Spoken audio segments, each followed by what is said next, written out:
sair por aí. Pode assim também. Mas tem que ser preso, tem que ser. Tem que Tem pagar. que ser julgado pela justiça, né? Tudo direitinho, devido processo legal lá, porque afinal de contas, crime é crime e tem que ser julgado pela justiça. Vamos de entrevista. Quem está com a gente hoje, Thaisa Galvão? A gente está aqui com o advogado Eric Pereira, advogado constitucionalista. Vamos falar de reforma política? Vamos? Vamos sim. Boa noite. Boa noite, essa satisfação é muito grande, né? Opa, desculpa. Parabenizar, inclusive, os advogados, né? Estamos nos advogados e advogadas, né? Mês do advogado, agosto. O dia foi sexta-feira, isso. Muitas comemorações então, aí aos colegas. Parabéns, viu? Parabéns para ele. Todos e todas, né? Eugênio vai ser advogado daqui uns dias, né, Eugênio? Olha, mais um, né? Quem sabe o dia. Mas, doutor Eric, vamos falar de reforma política. Vai sair mais uma reforma política? Eu lembro que a gente conversou com o senhor sobre uma reforma política que aconteceu lá. Uma reforminha, né? Política. Naquela época, inclusive, acho que era um perfil e hoje, ao que parece, já tem outro perfil tem aí, outro né? Perfil. Já o que mudou mudou tudo. de lá para cá? O que a gente pode esperar dessa reforma política que está sendo aí estudada? O que se vive hoje é uma rejeição generalizada à classe política, né? Você tem uma criminalização muito forte dessa classe e a sociedade, ela anseia por uma reforma estruturante. Mas eu não acredito, infelizmente, mais uma vez, em mais uma eleição, que a gente tenha reforma estruturante. Nós vamos ter reformas pontuais. Talvez a gente tenha um estruturante para eles, né? Pelo que eu entendi, para dar estrutura para eles. O que existe são os dois grandes pontos da reforma.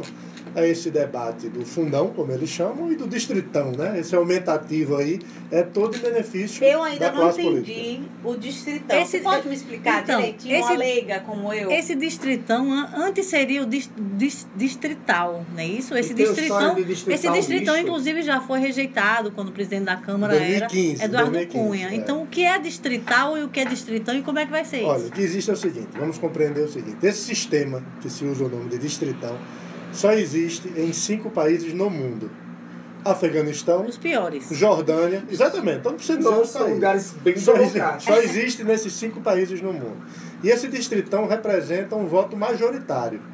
O voto majoritário é como se todas as eleições fossem daqueles que tivessem mais votos. Você não vai ter mais a proporcionalidade que antes existia. Então você vai transformar, por exemplo, o Rio Grande do Norte numa circunscrição eleitoral. Ele vai estar exclusivamente quem tiver mais votos, os 8 deputados federais que tiverem mais votos estarão eleitos.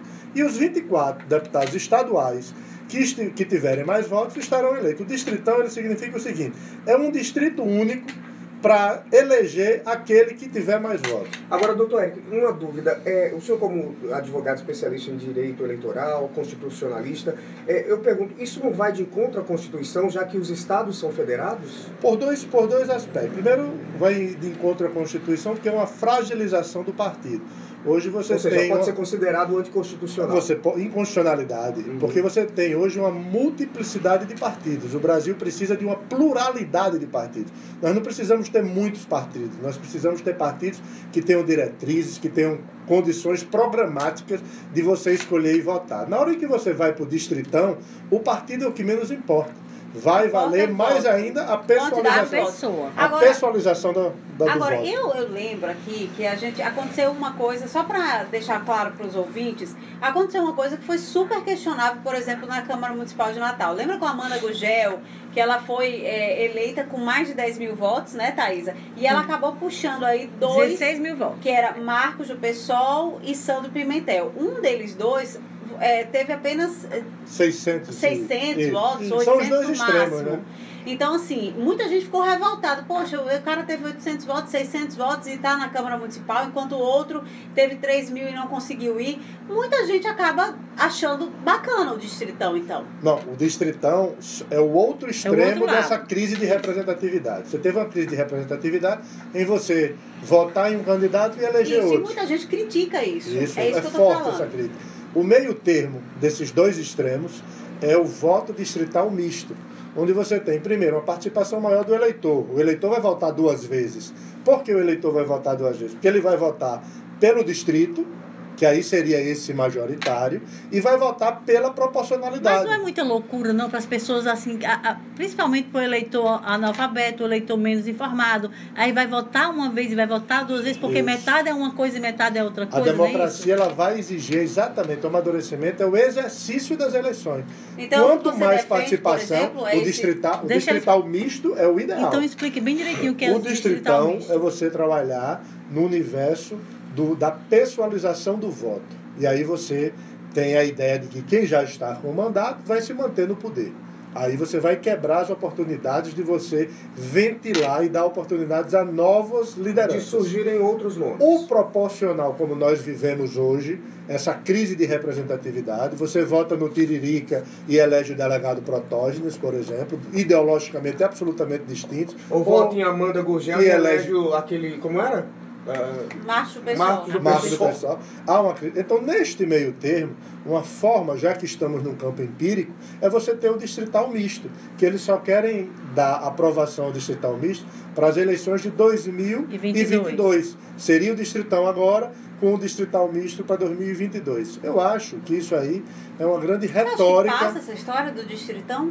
O que acontece é que a grande maioria não aceita o distritão. Hoje, os que estão eleitos, eu acho que 48% a 60% dos eleitos, segundo esses dados do TSE, eles se elegeram pelo coeficiente da coligação. Será que essa grande maioria vai aceitar perder o coeficiente da coligação para deixar o distritão? O distritão, acaba com o puxador de voto. Acaba com o puxador de voto e com o coeficiente eleitoral. Mas o distrital misto traz de volta. Permite os dois. Tanto você ir pelo majoritário, você vota no majoritário do seu distrito, 8 distritos no Rio Grande do Norte para deputado federal. Você vota pelo distrito e você vota pela proporcionalidade. O candidato é que vai ter que escolher. E como é que ele você não vai concorrer nos dois. Como é que você vai saber, por exemplo, que Eric Pereira é candidato no distrito tal, da região tal? Aí é a Justiça Eleitoral que vai fazer todo esse trabalho de esclarecimento, o período da propaganda. O próprio candidato vai ter que esclarecer qual é a posição, em qual das eleições ele está inscrito, ou ele pediu o registro da candidatura dele. Ele só pode ser votado naquela região. E ele vai ser votado naquela região que ele escolheu.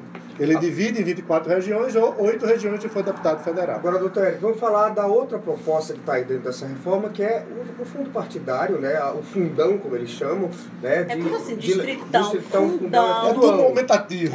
Isso é o risco. Que prevê aí 5%, né, do orçamento, do orçamento não, da receita corrente líquida do orçamento, ser destinados para bancar a campanha aí dos políticos na próxima eleição. 3,6 bilhões de reais. É dinheiro ou não é, Silvio Santos? Você tira você tira do orçamento, saúde, educação, e vai financiar aqueles que querem ser candidatos. Ora, se você quer ser candidato, você banca a sua campanha, e aí vem o regramento do imposto de renda, qual o limite, quanto é que você pode gastar, mas aí se criou essa possibilidade, e o que vai ter de se esse fundão aí passar, se essa proposta passar, você imagine o que vai ter de candidatos se inscrevendo.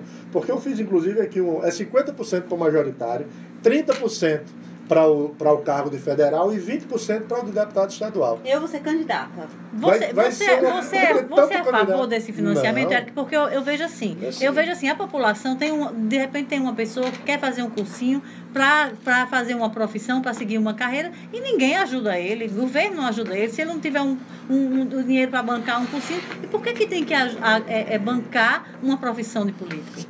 E é um detalhe, nós fizemos um comparativo com outras democracias que utilizam também esse financiamento público, não chega ao valor que o Brasil está destinando a essa eleição. Por que eleições tão caras? Quer dizer, cara pelo próprio Estado, que está inflacionando o preço da eleição, porque você não imagine que é muito maior do que orçamentos de ministérios. Você vê um país que não tem segurança, não tem educação, não tem saúde, e nós agora vamos destinar uma parcela desse orçamento para você financiar candidaturas das quais a gente sabe que já se está trabalhando para ser um distritão, ou seja, há toda uma manutenção de poder. O que se quer, na verdade, é manter o poder, quem está no mandato, permanecer no exercício desse mandato. A nossa ouvinte aqui, não disse o nome, já até perguntei aqui, mas ela não respondeu ainda. Ela disse o seguinte: que tal se ninguém votasse para ninguém e acontecer o que a população poderia fazer, o que poderia acontecer, né?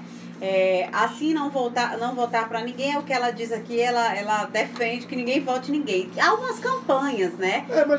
Eu queria que você me explicasse, assim, muita gente até diz assim... Isso é útil? É um protesto e pode realmente alterar em alguma coisa? É democrático, né? Primeiro, não existe efeito prático nessa história do voto branco, do voto nulo, não tem um efeito prático em termos de coeficiente de proclamação de resultado. É uma manifestação... Porque eles entram do mesmo jeito, né? Porque tem gente, doutor Eric, que fala que se todo mundo votar uma tal quantidade, a eleição é anulada. Não, porque é pelos votos válidos que você proclama. E eu acho que o exercício da cidadania ela é muito importante você participar. Afinal de contas, a eleição é um processo, é uma festa democrática, da qual, quanto mais participação, mais fortalecimento do Estado, mais fortalecimento da federação. Você não pode transformar a democracia num ato meramente de protesto. O protesto é você sabendo escolher. O protesto é que na hora que você estiver numa eleição, você não repita os erros das eleições passadas. Mas o que dizem aí é que o voto nulo seria melhor porque não tem candidato que se agrade. Mas aí você vai estar fadado a ser governado por maus políticos, porque vai eleger outros políticos. Porque alguém vai escolher alguém vai escolher. Alguém vai entrar. Que nunca alguém vai entrar. Eu acho que a omissão é Eu acho também assim, que muita gente fala assim, vamos fazer um protesto todo mundo. Se todo mundo combinasse, fizesse, mas não. Todo mundo tem um interesse aqui, um interesse acolá, vai acabar alguém votando num candidato que você não quer. Agora o nosso querido Alex está perguntando aqui outra coisa que circula nas redes sociais. É a história de tirar Gilmar Mendes da cadeira dele, né? Muita gente já falou, vamos fazer um abaixo-assinado, vamos tirar Gilmar Mendes. É possível isso legalmente? Olha, eu acho que essa ideia de tirar as pessoas, como a gente está levantando, primeiro, o ministro Supremo só sai através do impeachment no Senado. Porque o fim, pegando carona nessa história, foi aprovado na comissão o fim de cargos vitalícios, mas não atinge quem já está no cargo. Quem já exerceu esses mandados de 10 anos, como estão sendo aprovados para ministro de tribunais superiores, é para aqueles que vierem a ser nomeados após a aprovação da PEC. Antes disso, eles permanecem com essa vitaliciedade até os 75 anos. Então não adianta fazer abaixo-assinado. E o ministro Gilmar, eles são os dois opostos. Você tem aqueles que amam e aqueles que odeiam. Não é pelo fato desses pensamentos, que ele manteve esses pensamentos ao longo da vida dele inteira. Ele não é incoerente no pensamento. Certo ou errado? Ele alimenta isso. Ele alimenta. E isso faz parte, inclusive, ele criar toda essa celeuma faz parte, digamos assim, desse marketing que ele usa dele. E que é alimentado. Não é uma coisa do governo Temer ou do governo ele Lula. É uma posição a coerência, dele. Desde a época que ele era procurador. Ele sempre manteve a coerência de imbecilidade, né? Vamos combinar não diria isso, assim. Eu tenho uma blusa na cara dele. Eu só não gosto dele porque ele caçou a validade do nosso diploma de jornalista. Tempo desse acabou com a nossa profissão. Zuíla está perguntando o seguinte, por que não voto facultativo? Isso vai ser discutido na reforma? Não vai ser discutido. O que está sendo discutido, ele não tem um efeito prático para o cidadão. Quais são os temas de efeito prático para o cidadão? Por exemplo, reeleição, voto facultativo, parlamentarismo. Isso tem, sim, um efeito direto ao cidadão brasileiro. Nós deveríamos estar discutindo e debatendo isso. Mas isso está fora da reforma. Você continua com o voto obrigatório. A reforma ela é uma síntese de um aumento de gasto e de uma tentativa de manutenção de poder. Esses são os dois pontos que você tem nessa mini-reforma. Porque isso não é reforma. Isso, Eric Pereira, não seria assim uma forma de que os políticos sempre tiveram muita facilidade, sempre tiveram lista A, lista B, vem dinheiro daqui, vem dinheiro ali, e essa torneira se fechou, e eles estão fazendo isso para substituir a facilidade que tinha de dinheiro? É um substitutivo, exatamente. Você tem hoje o Brasil trazendo um substitutivo para essa proibição da doação da pessoa jurídica, que a partir de 2015 isso ficou proibido. Você não teve mais essa facilidade que se tinha, da qual, inclusive, essas doações elas se transformavam muitas vezes não em doações eleitorais, mas em doações de gastos que havia pessoais. O político fazia a arrecadação não para a campanha e transformava essa arrecadação numa solução de pagamentos individuais. E isso gerou toda essa problemática que nós estamos vivendo hoje. Doutor Eric, com relação à Caixa 2, essa reforma, pelo que eu entendi, não prevê nada de combater isso. A gente ainda vai ver muito essa história de Caixa 2, que hoje é uma das coisas que a corrupção tem encontrado nessas investigações, como a Operação Lava Jato, por exemplo. Olha, a busca pelo poder é incessante, ela é cambiante. À medida que a justiça vai descobrindo as formas de práticas, que seja abuso do poder econômico, seja compra de voto, à medida que a justiça descobre, os políticos vão transformando em outros métodos para poder continuar praticando. E aí você tem que aumentar o rigor. Não é a questão de modificar a lei. É a questão de você ter uma Receita Federal mais atuante, é você ter esse Ministério Público como nós temos hoje atuando, é você ter a polícia mais federativa que nós temos, que é a Polícia Federal Republicana, agindo. No instante em que você começa a ter esse combate, você inibe, mas você não consegue diminuir, digamos assim, assim, acabar com Caixa 2. É algo que precisa de uma fiscalização muito forte, porque até na Alemanha, Helmut Kohl foi pego com $1 milhão de Caixa 2. Agora, então é algo que você precisa ter. Como é que você avalia essa história de querer extinguir o cargo de vice? Porque extinguir o cargo de suplente senador até dá para entender. Agora de vice. Eles tentaram isso, não passou. Não passou, né? Foi uma votação muito apertada. Eu acho que nem o de vice passa, até porque nós somos um país de vice-presidencialismo. Se você for examinar que Itamar foi vice, que Sarney é medo foi vice. de vice? Estão querendo tirar, é medo então, de vice? Eu acho que nós precisamos da figura do substituto. Não há como, na democracia, no presidencialismo que nós copiamos do sistema americano, que foi criado nos Estados Unidos, ele foi criado com o vice-presidente. Então você não tem como mudar esse sistema agora, e achar que ele vai ficar normal. O que a população tem que observar agora, na hora de votar, é o vice também, porque a probabilidade dele assumir é grande. Ainda mais hoje que você fala, fora fulano, fora cicrano, o vice você tem que avaliar. Você começa o seguinte, será que o cidadão lembra qual foi o último candidato, os últimos candidatos que ele votou? Às vezes você tece uma crítica muito grande e você passa a criticar fortemente e não se lembra nem quem votou na última eleição. Verdade. Então você tem que ter muita responsabilidade na sua escolha para depurar o sistema e escolher a vontade genuína dessa soberania que nós temos, que é o exercício das eleições. Ó, o Bruno, a Rosa aqui estão adorando a entrevista, dizendo aqui, e o Igor Souza está completando 26 anos hoje. Um beijo para você, Igor. Parabéns. Parabéns. Ó, a gente estava falando aqui, né, que o setor jurídico está bem focado aí, parece, pela bandidagem, né? Hoje foi Tribunal de Justiça, o presidente do Tribunal de Justiça. Ex-presidente. Ex-presidente. Semana passada, ex-presidente do TCE. Hoje também o desembargador Vigílio Macedo. Que é inclusive o aniversário dele. Vou dar os parabéns pro desembargador Vigílio. Meu Deus. Beijo pra você, doutor Vigílio. Tomara que o senhor aí se recupere desse E um grande professor da universidade. Eu lamento profundamente isso que está acontecendo. O desembargador Cláudio Santos. Você tem medo de andar em Natal? A gente tem um medo muito maior do que andar em Brasília, do que andar em São Paulo. Hoje de manhã eu vinha dizendo isso. As ligações, os telefonemas, o WhatsApp, o recado da mãe, é muito mais recomendado quando você está em Natal do que quando você está em Brasília, do que quando você está em São Paulo. Eu acho que o que está existindo não é a sensação que veio se dizer que era uma sensação. É algo muito concreto que nós estamos. Real. E eu acho que falta uma prática que demonstre a segurança mínima. Para que o Kant falava no caldo das sensações. Essa teoria, ela precisa de uma materialização através de ações mínimas. Coloque um bom secretário, concretos. Porque a segurança não se gasta. Se você tiver um bom secretário com ações, como você tinha na época de Maurílio Pinto, você começa a ver as ações acontecerem e essas ações se transformam na sensação de segurança que o governador fala, no resultado prático que nós precisamos. Você acha que precisa de uma intervenção federal? Tem gente fazendo abaixo-assinado para isso. Como aconteceu no Rio de Janeiro. Isso é legal, mas não chegar a esse ponto que nós chegamos ao Rio. Podemos até chegar, mas o que nós precisamos é de um comando mínimo de segurança. Até porque essa coisa do Rio é pontual, né? Depois que sai de lá, acabou a sensação de segurança. Exatamente. O Rio ele é pontual. E você tem o seguinte, você precisa ter um comando de segurança, você precisa ter uma ideia do que seja esse sistema integrado. O que nós não podemos ter é imaginar uma falta de comunicação, uma reclamação, um desvio de reclamação para um setor que apenas divulga, que é a imprensa, e na prática você ter pessoas tão próximas a você, em bairros tão próximos do que você mora, porque quando estava existindo a violência em bairros mais distantes, você dizia, porque é na Zona Norte, é porque é na Zona Sul, mas quando começa a acontecer em bairros que é onde você mora, você começa, onde você trabalha, na Floriano Peixoto, onde eu trabalho, foi onde aconteceu esse incidente do filho do desembargador Cláudio Santos. Agora tem se dito muito assim, porque se prende bandido, mas a audiência de custódia solta.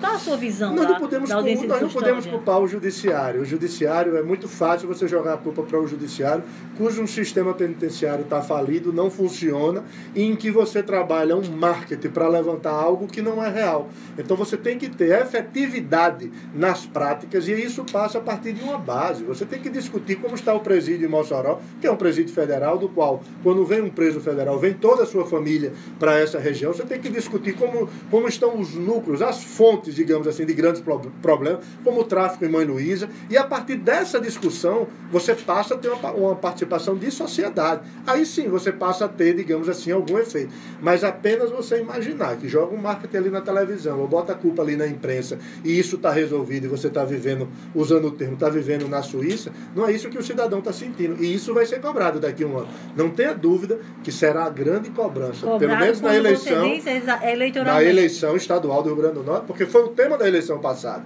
E o que nós estamos vendo é uma falta de efetividade muito forte. Doutor Érico, a gente respeita muito o seu trabalho, mas não tem como a gente não falar sobre isso. O senhor foi citado, o seu escritório de advocacia, numa das delações da JBS, né, e JIF, se eu não me engano. O que o senhor tem para falar sobre isso? Ali foi uma grande surpresa que eu tive, né? Mas o bom é porque Janot, quando propôs a investigação, ele propôs a investigação contra 2 políticos e não propôs investigação absolutamente nenhuma. Então não tem inquérito, não tem investigação. Trabalhei em 2014, 2015, 2016 e trabalhei em 2017. Então eu renunciei para a JIF.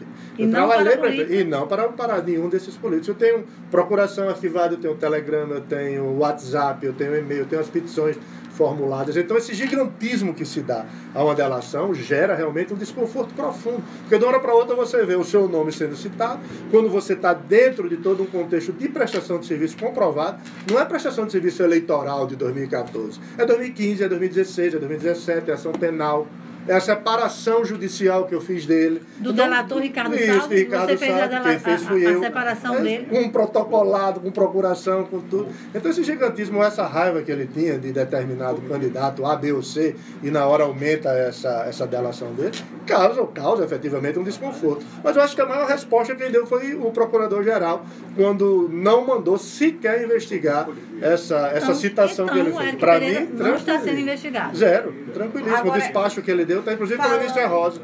E pegou, inclusive, a história de dizer que teve o jantar, que o jantar era da propina. Como é que você tem uma eleição em outubro e você faz um jantar em novembro para dizer que é um jantar de propina? Eu acho que esses exageros e essas agressões pessoais, elas foram desnecessárias e podem pôr em risco, inclusive, o conteúdo, digamos, a consistência da delação dele. Teve a história da Tiziana, né? Exatamente. Que também disse que não teve. A própria esposa desmentiu. Isso é muito grave. Ok, queria agradecer muito mais uma vez a entrevista esclarecedora e a presença desse advogado que a gente admira tanto, o doutor Érico Pereira. Muito obrigado. Eu que agradeço a oportunidade e mando um abraço novamente aos advogados e advogadas por esse mês. Boa. Esse mês de advogado. Foi uma satisfação imensa. Obrigada mais uma vez.